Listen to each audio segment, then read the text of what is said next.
大家好啊！又嚟到我西貢阿龍啊！今日介紹一個海邊屋，咁佢有個私家地咧，大概都成10000尺嘅。咁啊，海邊屋好少有啦。咁啊，係響近西貢市中心嘅，其實呢度過嚟咧，應該5分鐘左右嘅啫。咁我望住呢個水景碼頭啦。臨海啊！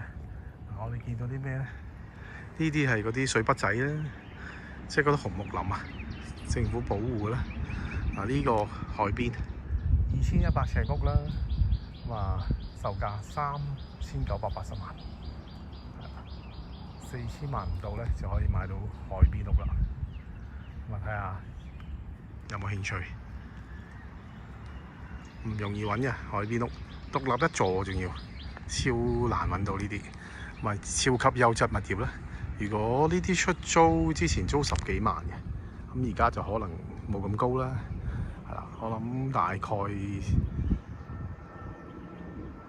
8萬至9萬左右啦。係啦，睇下有冇興趣買臨海物業。好多謝收看呢個頻道，有興趣朋友聯絡我。